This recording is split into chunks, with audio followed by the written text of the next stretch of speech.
అండి, welcome to Vasantha's world. బాగున్నారా? మేమైతే చాలా బాగున్నాం, మీరందరూ కూడా బాగున్నారని అనుకుంటున్నాం. సో ఈ వీడియో అయితే నేను ఎప్పుడో పోస్ట్ చేస్తాను, కానీ కొన్ని రీజన్స్ వల్ల, ఊరు వెళ్ళడం వల్ల, అలా కొంచెం హెల్త్ ఇష్యూస్ వల్ల వీడియోస్ చేయలేదు. వాయిస్ కూడా సరిగ్గా లేదు, ఇప్పటికీ మీకు అర్థమవుతూ ఉంటుంది. ఇంకా నా వాయిస్ అయితే సెట్ అవ్వలేదు, ఇంకా కొంచెం ఉందన్నమాట. ఇంకా మీలో ఎంతమంది హాస్టల్లో కెటిల్లో ఫుడ్ చేసుకొని తిన్నారు, ఏమేమి వెరైటీస్ చేసుకొని తిన్నారో కామెంట్ చేయండి. మేమైతే ఎక్కువ ఇప్పి చేసుకునే వాళ్ళం. ఆ తర్వాత ఒక స్వీట్ చేసుకున్నాం, సేమియా పాయసం అనమాట. అది కూడా చాలా బాగా వచ్చేది.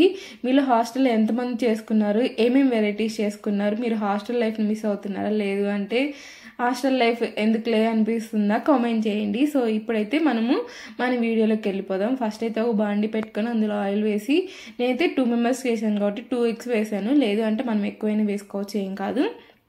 అది మంచిగా ఫ్రై అయ్యాక ఉప్పు కారం వేసి తీసి పక్కన పెట్టేసుకోవాలి. అదే బండిలో ఇంకొంచెం ఆయిల్ వేసుకొని మనకి నచ్చిన వెజ్జీస్ అన్నీ వేసుకోవచ్చు. నేనైతే ఎక్కువ వేస్తాను, బీన్స్, క్యారెట్ అవన్నీ వేస్తాను అనమాట. అవన్నీ కూడా వేసుకొని మంచిగా ఫ్రై చేసుకోవాలి. ఆనియన్, టమాటో ఇవన్నీ కూడా వేసుకోవాలన్నమాట. నాకు ఎందుకో మామూలుగా వాటర్లో వేసి చేసుకునే కంటే ఇలా ఇంకా ఎక్కువగా కూరగాయలు, ఉప్పు, కారము అలా ఎక్కువ వేసుకొని చేసుకుంటే ఇంకా టేస్టీగా అనిపిస్తుంది. ఇదైతే మా ఫ్రెండ్ నేర్పించింది. ఫస్ట్లో నేను కూడా ఓన్లీ ఆనియన్, టమాటో వేసి అందులో మసాలా వేసి చేసేసుకునేదాన్ని. ఇంకా ఆ తర్వాత ఒక్కసారి ఇలా చూపించిన తర్వాత నాకు ఇది నా ఫేవరెట్ అయిపోయింది. నేను ఎప్పుడు చేసుకున్నా ఇలా మా హస్బెండ్ ఎక్కువ ఇవి తినేయడు అనమాట, మ్యాగీ, ఇప్పి ఇలాంటివి హెల్త్కి అంత మంచిది కాదనేసి.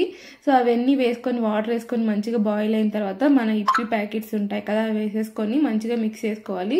దగ్గరకు వచ్చాక మన ఎగ్ మిక్స్ పక్కన పెట్టేసుకున్నాం కదా, అది కూడా వేసేసుకొని ఇంకా ఫైనల్గా కొత్తిమీరతో సర్వ్ చేసుకుంటే మనకు రెడీ అయిపోతాయి. ఇంకా మనం కావాల్సిన ప్లేట్లో, సర్వింగ్ ప్లేట్లు పెట్టేసుకొని పచ్చి ఆనియన్స్ వేసుకుంటే టేస్ట్ చాలా బాగుంటుంది. మీరు ఒకసారి ట్రై చేయండి.